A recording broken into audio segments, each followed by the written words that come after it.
은혜로 오늘 이 자리에 우리 함께 모여서 하나님을 예배하고 있습니다. 모든 것 생각해 보면 하나님의 은혜입니다. 마지막 오늘 주일 예배를 드리면서 이 시간, 때, 이 시즌 이런 부분에 대해서 한번 생각해 보기를 원합니다.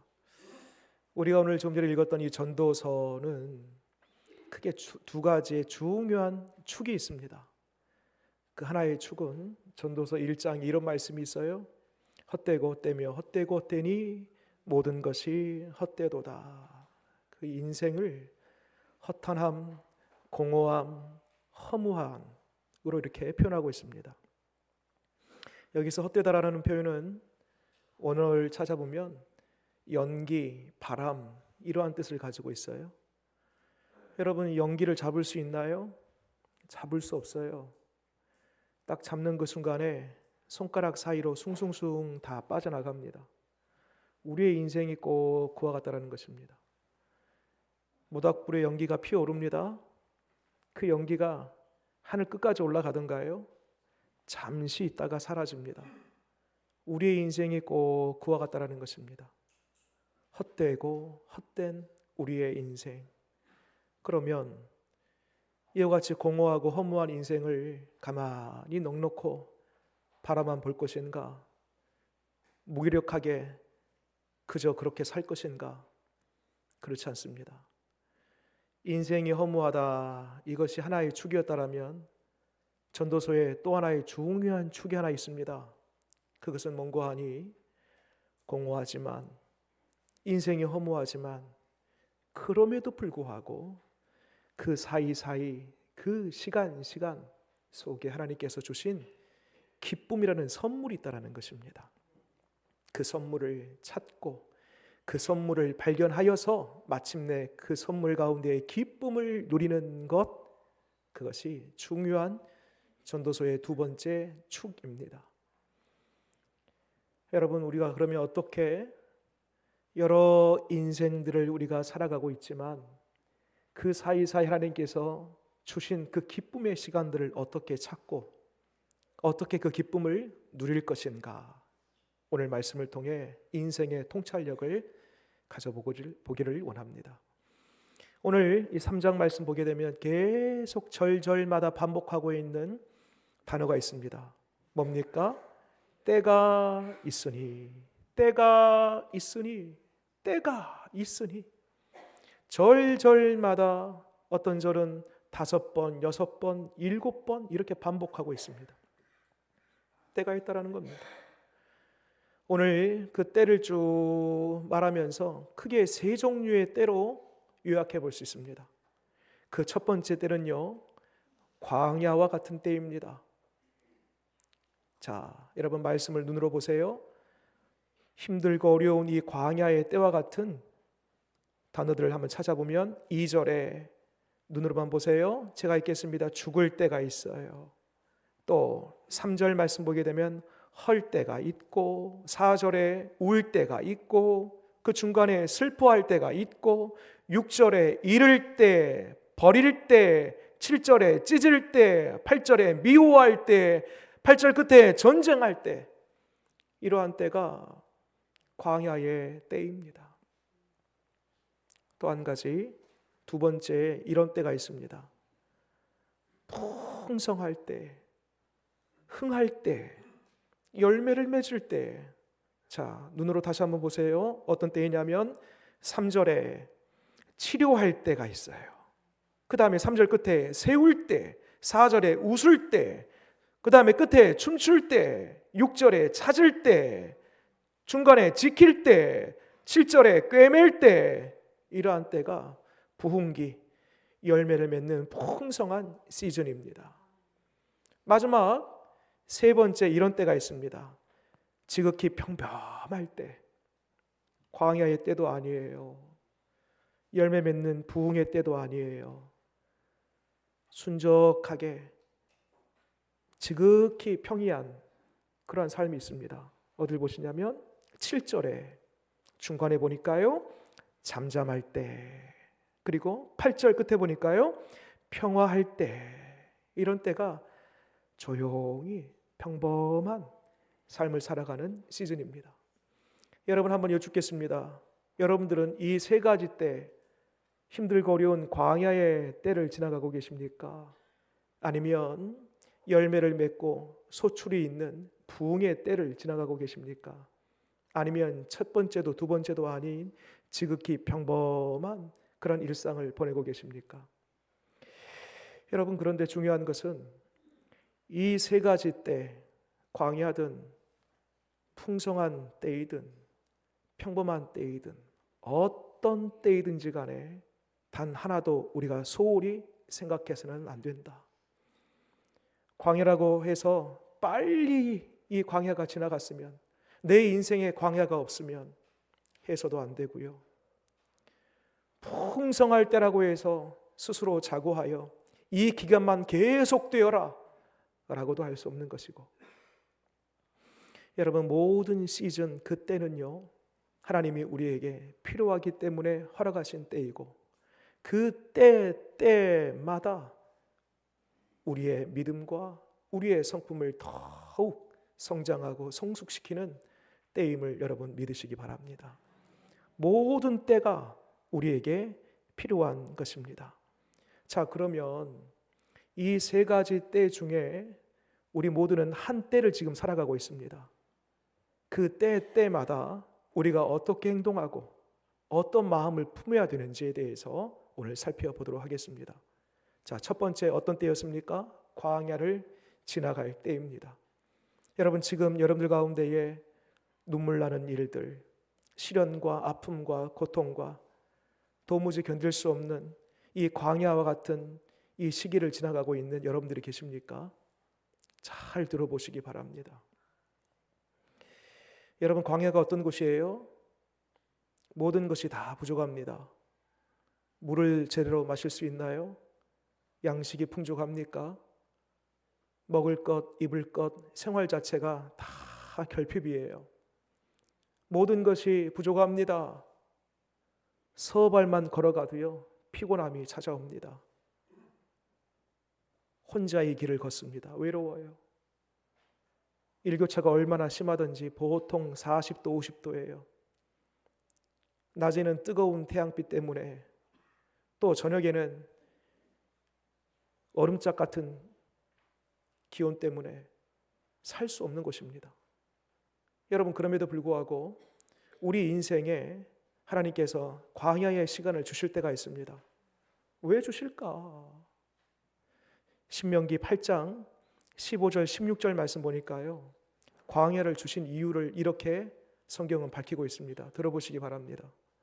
너를 인도하여 그 광대하고 위험한 광야, 곧 불뱀과 정갈이 있고 물이 없는 간조한 땅을 지나게 하셨으니, 또 너를 위하여 단단한 반석에서 물을 내셨으며 내 조상들도 알지 못하던 만나를 광야에서 내게 먹이셨나니. 뒤에 이어지는 말씀, 광야를 주신 이유예요. 이는 다 너를 낮추시며 너를 시험하사 마침내 내게 복을 주려 하심이니라. 광야를 주신 이유가 그저 우리로 하여금 불편하게, 힘들게, 어렵게, 망하게 하기 위해서 광야를 주신 것이 아니라는 것입니다. 여러분, 질문 한번 드려볼게요. 우리의 인생이 시간이 점점 갈수록, 세월이 지날수록 우리의 마음이 더 유해지고 더 겸손해지고 넉넉해지고 그렇습니까? 아니면 반대로 더 완고해지고 고집스러워집니까? 전자예요? 후자예요? 후자입니다. 희한하게도 우리의 인생은요, 나이가 들면 들수록 더 고집스러워집니다. 자존심을 앞세우고 아집, 허영심, 이기심, 그 완고한 마음들이 마치 고래 심출처럼 더 강해지고, 얼음짝처럼 더 차가워지고, 철벽처럼 더 두꺼워지는 것이 우리의 마음이에요. 세월 갈수록 더 어린아이와 같이 순전해지고 겸손해지고 낮아지고 유순해지고 그러면 좋을 텐데 우리의 삶이 그렇지 않습니다. 여러분, 우리의 이 고집, 아집, 이 허영심, 이것을요 누군가가 건들면요 우리 상처받아요. 상처가 괜히 온 게 아닙니다. 물론 상대방이 어떤 말을 하고 어떤 행동을 취해서 그 무게감 때문에 내가 상처를 받을 수도 있지만, 반대로요 내가 너무나 약해서, 내가 너무나 비천해서, 내 속이 너무나 허해서 내 약점을 자꾸 건들면은요 그것이 상처가 되는 것입니다. 어떤 사람은 학벌 이야기만 나오면은요 자기도 모르게 부르르 성질이 올라와요. 얼굴이 빨개집니다. 달아올라요. 말도 거칠게 나옵니다. 공격적으로 대해요. 평상시에 얌전한 사람이, 순한 사람이 그 이야기만 나오면 자기도 모르게 그렇게 나오는 것입니다. 학벌만 그러겠습니까? 돈 이야기만 나오면 그렇게 예민한 사람이 있습니다. 어떤 사람은 자녀들. 여러분, 우리 중에는요 다 연약함을 가지고 있기 때문에 그거 한 가지 딱 건들면요 자기도 모르게 얼굴이 붉어지고 말투가 거칠어지고 성질이 나오고, 그런 사람들이 우리입니다. 우리. 여러분, 우리 안에 있는 그 허영심, 이기심, 고집, 아집, 이거 어떻게 낮추고 뿌리 뽑고 제거할 수 있을까?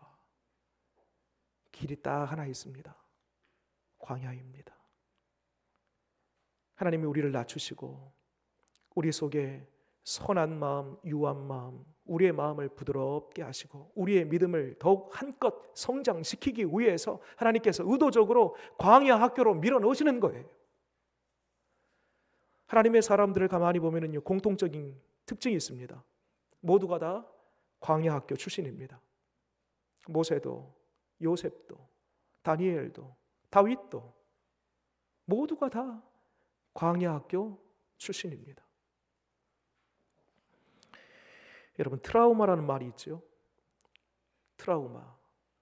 내가 도무지 견딜 수 없는 어떤 사건이나 자연재해, 이러한 것들을 지나가면서 그 사건 뒤에 생기는 비정상적인 심리 반응, 이것이 트라우마입니다. 여러분, 우리는 다 저마다 크고 작은 트라우마를 가지고 살아갑니다.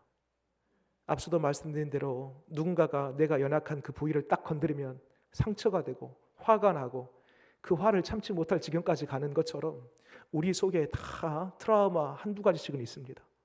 그거 생각하면 괜히 눈물이 나. 그거 생각하면 괜히 집에서 안 나와. 그거 생각하면서 방에 들어가서요 하루든 이틀이든 일주일이든 나오질 않아요. 식음을 전폐하고 밥이 목으로 넘어가질 않아요. 이 트라우마입니다. 여러분, 우리 속에 있는 이 쓴뿌리와 같은 이 트라우마 어떻게 제거할 수 있을까? 방법이 하나 있습니다. 그것은 광야 학교를 지나면서 흘리는 눈물입니다. 하나님 앞에 눈물로 호소해요. 통에 자복하면서 눈물로 나아가요. 그러면 희한하게도요 눈물을 흘리면서 내 속에 있는 트라우마, 상처, 아픈 쓴뿌리가 하나씩 하나씩 뽑히고 제거되고 정리되고 내 속에서 새로운 소망들이 일어나는 것입니다. 그래서 하나님께서 우리의 삶을 복 주시기 위해서 이와 같은 광야 학교로 우리를 밀어 넣는다라는 사실입니다. 여러분, 이 광야를 지날 때 반드시 우리가 품어야 할 마음이 있습니다. 참 재수도 없네. 운도 없다. 이제 더 안 좋아질 거야. 내 인생 종치고 망했어. 여러분, 이런 생각들은요 마귀가 주는 생각들이에요. 이제 나 혼자야. 내 편은 아무도 없어. 마귀가 주는 생각입니다. 이걸로 내 인생 끝나겠다. 더 이상 좋아지지 않아. 마귀가 주는 생각들입니다. 여러분, 광야를 지나면서 반드시 우리가 품어야 할 중요한 마음, 소망입니다. 소망. 여러분, 하나님께서 광야를 주신 이유가 뭐라고요? 이는 다 너를 낮추시며 너를 시험하사 마침내 내게 복을 주시기 위함이라. 복 주시기 위한 거라는 거예요. 이 광야는요, 언젠가 끝나요. 학교 졸업하듯이 광야의 시간은 끝나는 그 지점이 있습니다. 평생 광야 학교만 가는 게 아니에요. 광야 학교를 졸업하는 그 순간에 졸업장을 주듯이, 상장을 주듯이 하나님께서 반드시 나를 더욱 성장하고 성숙하게 하실 것이다. 내 마음 더 연단하시고 더 나은, 어제보다 오늘 더 나은 모습으로 나오게 하실 것이다 라는 그 소망을 가져야 할 것입니다. 여러분, 그래서 욥기 23장 10절 말씀에 그러나 나의 가는 길을 오직 그가 하시나니 나를 단련하신 후에야. 광야예요. 힘들어요. 눈물 나요. 그러나 단련하신 후에야 내가 무엇과 같이 정금과 같이 나아오리로다. 여러분, 주님은 우리를 거친 광야에서 그냥 내동댕이 치고 내버려 두시는 하나님이 아니십니다. 우리가 눈물 흘릴 때에 잘 됐다, 속 시원하다, 혹은 나는 너한테 관심 없어, 그런 하나님 절대 아닙니다. 우리 하나님, 내가 울 때에 하나님께서 함께 우시고 내가 광야의 길을 걸어갈 때 이사야의 고백처럼 나를 업고 가시는 하나님이십니다. 나와 동행하시는 그 하나님, 나보다 나를 더 잘하시고 나에게 복 주시기 위해서 이 광야의 시간과 이 길을 허락하신 그 하나님을 신뢰하면서 소망을 품고 믿음으로 나아가는 저와 여러분 되시기를 바랍니다. 두 번째, 풍성할 때가 있다고 했습니다. 풍성할 때, 오늘 보면 치료할 때, 세울 때, 웃을 때, 춤출 때 다 풍성할 때입니다. 이때에 우리가 어떤 말과 어떤 행동을 해야 될 것인가? 누가복음 12장의 말씀 보면은요, 한 농부가 그의 농사가 얼마나 잘 됐던지 앞으로 몇 년은 농사를 짓지 않아도 그해 거두어들인 그 추수 곡물을 가지고 몇 년 정도는 충분히 먹고 쉴 수 있는 것을 거두게 됩니다. 그래서요, 이 농부가 속으로 이런 말을 해요. 내 영혼아, 수고했다. 몇 년 정도는 쓸 물건이 있으니 이제부터 편히 쉬고 먹고 누리자. 그 얘기를 자기 영혼에게 합니다. 속으로 한 거예요. 그런데 그 말씀 바로 이어서 하나님이 뭐라고 하신가 봤더니 하나님이 여러분 속으로 한 그 이야기를 들으세요. 우리가 들리는 그 말만 하나님이 들으시는 것이 아니고 속으로 하는 이야기까지 하나님이 들으시고 그 농부에게 뭐라고 하는가 들어보세요. 이 어리석은 자야, 오늘 밤 네가 쌓아놓은 그 물건을, 오늘 밤 네 영혼을 내가 데려가면 네가 쌓아놓은 그 물건이 누구의 것이 되겠느냐. 여러분, 어리석은 자가 누구냐면요, 학교를 졸업 못하고 학벌이 없는 사람이 어리석은 사람이 아니에요. 성경에서 말하는 어리석은 사람이라는 것은 하나님을 알지 못해요. 자기의 영혼이 어디로 갈지 몰라요. 이것이 어리석음이에요. 어리석은 자야, 오늘 밤이라도 네 영혼을 내가 데려가면 네가 쌓아놓은 그 몇 해 되는 그 물건들 다 누구의 것이 되겠느냐.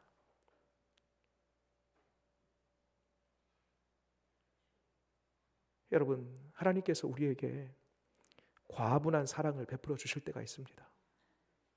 뜻하지 않는, 나는 10만큼 했는데 하나님이 100만큼 부어주실 때가 있어요. 성경에도 보면 이삭이라는 사람 보세요. 이삭은 농사꾼이 아니에요. 그런데 씨를 뿌렸는데 그 해에 100배 결실을 맺었더라. 하나님이 덤으로 주시는 사랑, 과분한 은혜입니다. 이런 사람이 있어요. 그런 시즌이 우리에게도 찾아올 때가 있습니다. 여러분, 그렇다고 해서 우리가 하나님을 망각하고 이거 내가 노력해서 내 열심으로 거둬들인 거야 라고 착각하는 그 순간에 여러분, 하나님은요 하룻밤 사이에 큰 성을 쌓기도 하고 하룻밤 사이에 그 성을 무너뜨릴 수 있는 전능하신 하나님이십니다. 여러분, 하나님께서 왜 우리에게 과분한 은혜를 베풀어 주실까? 왜 우리에게 이런 호황기, 열매를 맺을 수 있는 그러한 시기를 우리에게 주실까? 여러분, 현재 그런 시즌을 보내고 계신 여러분들 계십니까? 그것은요, 정확히 표현하면 하나님이 우리에게 주시는 것이 아니고요, 맡기신 겁니다. 뭐라고요? 주시는 것이 아니라 맡기신 거. 아니, 주신 거나 맡긴 거나 똑같은 것 아닙니까? 여러분, 주신다라는 것은요, 그것이 내 것 될 위험이 있습니다. 그러나 하나님이 우리에게 마태복음 25장에 있는 말씀처럼 5달란트, 2달란트, 1달란트 세 종에게 맡기셨다라고 합니다. 맡기셨다. 여러분, 우리에게 나는 이만큼 했는데 하나님께서 그 이상의 것을 나에게 베풀어 주셨어요? 그것은 맡긴 거예요. 뜻하지 않는 은혜, 과분한 사랑을 받으실 때에 꼭 기억하십시오. 하나님이 나에게 맡긴 것이다. 왜 맡겼나 궁금하지요? 나에게 왜 이렇게 과분한 사랑을 베풀어 주셨을까? 나를 위해서요? 나만을 위해서요? 나의 사리를 위해서요? 사욕을 위해서요? 아니에요. 여러분, 신명기의 말씀 보면 신명기 율법 중에 한 가지가 이런 율법이 있어요. 약자 보호법이 있습니다. 약자 보호법 가운데에 나그네 환대법이라는 게 있습니다. 그리고 과부 보호법도 있어요. 이게 뭐냐면은 나그네는요, 빈손입니다. 겨우 막대기 하나 들고 다닙니다. 배낭에 뭐가 있겠습니까? 그런 나그네를 기꺼이 문을 두드리면 문을 열고 환대하는 거예요. 이게 법입니다. 그래서 재워주고 먹여주고 이게 보호해 주는 것이지요. 여러분, 룻기를 보면 룻과 나오미가 이 약자 보호법의 혜택을 받습니다. 보아스라는 밭에서 이삭을 줍지 않습니까? 추수할 때에 그 이삭이 떨어져요. 그러면 그대로 놔두는 게 법입니다. 왜? 어려운 사람, 과부, 여자들, 이러한 나그네들, 어려운 사람들이 그 이삭 주어서 연명하는 거거든요. 여러분, 이와 같이 이 말씀을 한번 연결해 보면 하나님께서 왜 나에게 더 주셨나? 어떤 사람은 수고를 백날 해도 그 수고한 만큼 먹지 못하고 살지 못하는데 뼈 빠지게 노력해도 그것만큼 대가를 받지 못하는 사람들과 있는가 반면에 나는 이만큼 했음에도 불구하고 하나님께서 왜 이만큼 주셨나? 나누고 섬기고 흘려 보내라고 그 사명을 주시는 것입니다.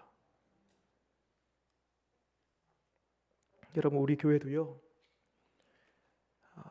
여러 가지 사명들이 있습니다. 오늘 주일처럼 이렇게 한자리에 모여서 하나님을 예배하는 것, 첫 번째 사명이지요. 여러분, 예배 드릴 때마다 하나님의 은혜가 풍성하게 경험되어지는 은혜 있기를 바랍니다. 여러분, 첫 번째가 하나님을 예배하기 위해서 우리 관상교회를 세우셨어요. 또 한 가지 중요한 사명이 있죠. 우리 교회를 통하여 이 지역사회에 거룩한 영향력을 끼쳐서 구원받은 사람들의 수가 더해지는 것, 잃어버린 영혼들이 길을 찾아 길이신 예수 그리스도를 알게 하는 것, 우리 교회의 사명입니다. 또 한 가지 여러분 중요한 사명이 있습니다. 77년 동안 하나님께서 우리 교회를 존립케 하신 그 이유 중에 또 한 가지 이유는요, 이 지역을 섬기라는 거예요. 나누라는 것입니다. 주님 오시는 그날까지, 그리고 우리 교회가 이 땅에 존재하는 동안 이 지역사회 어렵고 가난하고 헐벗은 이웃들을 향하여서 손을 내미는 우리 교회, 우리 성도들 다 되시기를 바랍니다. 또 한 가지, 이 호황기, 열매 맺는 이 시기를 지날 때 우리가 가져야 할 마음이 있습니다. 여러분, 호황기는요, 평생 가지 않습니다. 열매는 가을에만 땁니다. 어떤 시즌에만 딱 따는 거예요. 호황기가 있으면 불경기가 반드시 찾아옵니다. 해가 뜨고 해가 중천에까지 올라가 있으면요, 가장 빛나고 가장 따뜻한 그 햇살 중천에 떠 있다가 그 다음부터는요 기울어지는 것입니다. 그러다가 저녁이 찾아옵니다. 우리의 인생의 시즌도 꼭 그와 같습니다. 항상 좋을 수만은 없어요. 항상 웃을 수만은 없어요. 항상 춤을 출 수만은 없어요. 그래서 여러분, 이 호황기 열매 맺는 이 시기에 우리가 가져야 할 중요한 마음, 그것은 바로 준비하는 것입니다.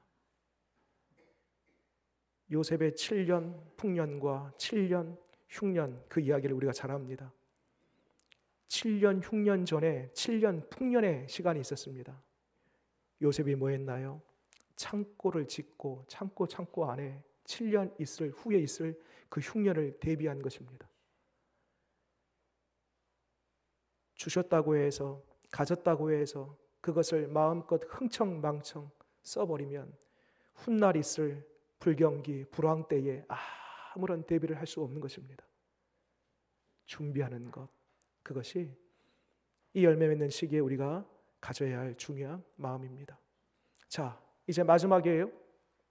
마지막 세 번째, 지극히 평범하고 일상의 삶을 살아가고 있는 사람들에게 주시는 말씀이 있습니다. 자, 오늘 7절 말씀 보세요. 7절 끝에 보니까요, 잠잠할 때가 있었어요. 그리고요 8절 끝에 보니까요, 평화할 때, 이렇게 순적하게 마치 평행선을 그어가듯이 굴곡 없이 가만히 우리의 일상이 유지될 때가 있습니다.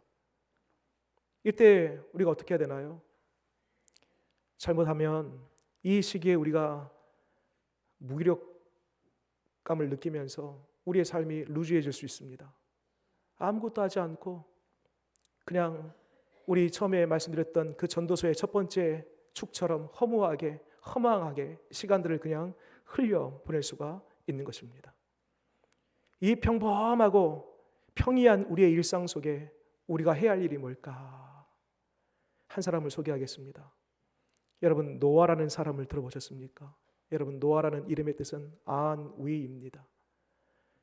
노아라는 사람이 하나님으로부터 계시를 받고 하나님께서 이 죄악 많은 이 인간사 뿐만 아니라 이 세계를 물로 심판할 것이다 라는 말씀을 듣습니다. 그리고 방주를 짓는데요, 여러분, 노아가 방주를 몇 년 동안 짓지요? 대략 120년 정도 시간을 거쳐서 방주를 짓습니다. 그런데 여러분, 우리는요, 노아의 이야기하면은요 항상 홍수라는 이야기하고 서로 결부시켜서 노아의 홍수, 그래서 홍수에 우리의 모든 관심과 초점이 거기에 가 있어요. 물론 맞아요. 그런데 유대인들이 자녀들을 가르칠 때에 이 노아의 이야기를 이렇게 이야기합니다. 노아가 방주를 짓는 시간이 얼마 걸렸다고요? 120년. 그러면 120년 동안의 방주를 짓는데 처음부터 큰 건장한 나무들 베어가지고 그 베어가지고 온 나무를 가지고 120년 동안 지었나? 그게 아니라는 거예요. 노아가 나무를 심었다라는 거예요. 어린 묘목을 심고 그것에 매일같이 물을 주고 관리하고 성장하고 어느 정도 수십 년 지난 이후에 큰 번듯한 나무가 되었을 때 그것을 베어서 마침내 방주를 지었다는 것입니다. 다 커진 그 나무를 벤 게 아니고 심고 물 주고 관리하고 120년 동안 매일 같은 성실과 최선을 다하여서 지었다는 것입니다. 여러분, 하나님의 역사는요 어느 날 갑자기 이루어지는 게 아닙니다. 매일같이 우리의 일상 속에 평범하지만 지극히 평이한 일상들이 켜켜이 하나씩 쌓여서 마침내 놀라운 하나님의 역사가 나타나는 줄 믿으시기 바랍니다. 여러분, 교회 공동체 일도 마찬가지예요. 우리 저마다 다 직분들을 가지고 있고 봉사하는 일들을 하고 계십니다. 우리의 직분, 우리가 하는 일들 화려하지도 크지도 누가 알아주지도 않을 수 있습니다. 그러나 그 자리에 인내와 성실과 하나님께서 주신 그 자리임을 가지고 소명감을 가지고 묵묵히 그 자리를 지키는 그 시간들이 쌓이고 쌓이고 쌓여서 하나님의 때에 하나님의 놀라운 역사를 하나님께서 베풀어 주시는 것입니다. 여러분, 노아가요, 이제 문이 닫힙니다. 하나님께서 그 문을 닫아요. 방주를 지은 다음에. 하나님, 여러분, 사람이 닫은 거 아니에요.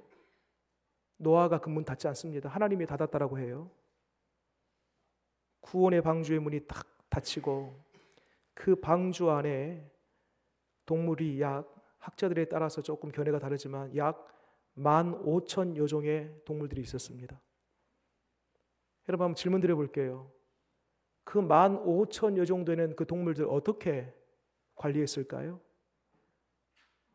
그 먹이 주고 또 치우고 청소하고, 여러분 상상이나 해보셨습니까? 방주에 머물렀던 기간이요, 일주일 한 달이 아니에요. 1년이 넘는 382일입니다. 1년 넘는 시간 동안에 노아가요, 매일같이 15,000여 종 되는 그 동물들을 노아와 함께 8식구가 먹이고 살피고 치우고 성실하게, 그 평범한 일상 속이지만은 그 자리를 지켜가면서 최선을 다할 때에, 여러분, 오늘날 우리가 누리는 이 생태계가요, 그때 노아의 방주에 탔던 노아를 포함한 그 8식구가 그렇게 382일 동안 관리하고 살려놓고, 그렇기 때문에 오늘날 우리가 그 생태계를 누리고 있는 것입니다. 여러분, 하나님의 일도 동일한 것입니다. 지금 어떤 일을 맡고 계십니까? 드러나지 않고 누구도 주목하지 않는다 할지라도 하나님이 나를 세우셨다, 하나님이 나에게 직분 주셨다 라는 이 믿음 가지고 굳굳이 변함없이 신실하게 그 자리를 잘 지킴으로 말미암아 그 속에서 기쁨 누리는 저와 여러분 되시기를 바랍니다. 3가지 시즌을 말씀드렸습니다. 광야를 지날 때 그 시간들, 열매를 맺을 때 호황기 같은 풍성한 시즌, 마지막 평범한 우리의 일상. 여러분, 어느 것 하나도 놓칠 수 없고 포기할 수 없습니다. 하나님이 다 우리에게 허락하신 시간들입니다. 그래서 마지막 결론 11절 말씀 보겠습니다. 11절 말씀 같이 읽겠습니다. 시작. 하나님이 모든 것을 지으시되 때를 따라 아름답게 하셨고 또 사람들에게는 영혼을 사모하는 마음을 주셨느니라. 그러나 하나님이 하시는 일의 시종을 사람으로 측량할 수 없게 하셨도다. 아멘. 나에게 왜 광야의 길을 걷게 하시나? 왜 나에게 이와 같은 놀라운 과분한 사랑을 베풀어 주셨나? 나에게 오늘 이렇게 평이한 일상을 보내게 하셨나? 사실 우리가 잘 몰라요. 하나님의 그 깊고 넓은 섭리를 우리는 잘 몰라요. 그러나 분명한 것은 모든 것을 다 아름답게 하시려고 우리에게 주신 시기이다 라는 믿음 가지고 광야의 길을 걸 때에 고단하고 아프고 눈물 나지만 광야는 언젠가 끝난다. 끝나는 그 지점에 반드시 하나님께서 내 마음을 연단시키고 더 나은 상을 베풀어 주시는 하나님이시다.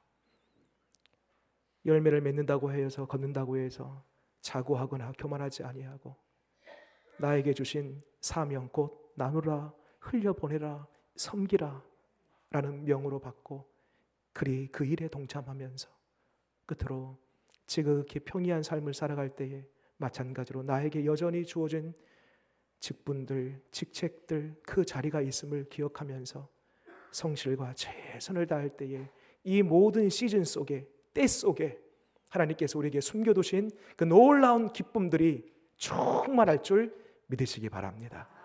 기도하겠습니다.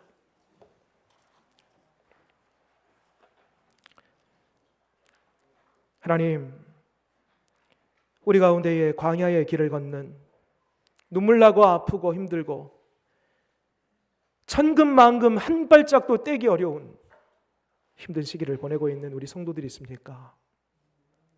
주님, 하나님이 느껴지지 않고 하나님이 멀리 계신 것 같고 사람들도 나를 다 떠난 것 같고 홀로 외로운 싸움 하는 것 같은 그런 광야의 시기를 보내고 있는 우리 성도들이 있거든. 주님이 힘을 주옵소서. 믿음을 주옵소서. 언젠가 학교를 졸업하듯이 광야 학교도 졸업한다. 만물의 때가 있는 것처럼 끝날 날이 있다라는 그 믿음 허락하시고 이 과정을 통하여서 눈물 나지만 그 눈물이 씨앗이 되고 눈물 나지만 그 눈물이 걸음이 되어서 내 삶과 마음과 신앙을 한껏 자라나게 하시고 성장시키신다라는 그 믿음으로 이 광야의 시간을 잘 견디게 하시옵소서. 하나님, 뜻밖의 과분한 사랑을 받고 있는 우리 성도들이 있습니까? 호의호식하거나 흥청망청 나를 위해서 이게 웬일인가 하면서 나만을 위한 것으로 사용하지 않게 하시고 나누고 섬기고 베풀라라는 사명을 주신 걸로 받아 나보다 훨씬 어려운 그런 이웃들이 내 눈에 들어오게 하시고 손을 펴 그리고 저들의 손을 잡아줄 수 있는 우리 되게 하여 주옵소서. 하나님 또한 평범하고 요동치지 않고 순적한 그런 삶을 살아가고 있는 우리 성도들이 있거든. 그 자리, 그 직분 잘 지키게 하시옵소서. 예수님 이름으로 기도드립니다. 아멘.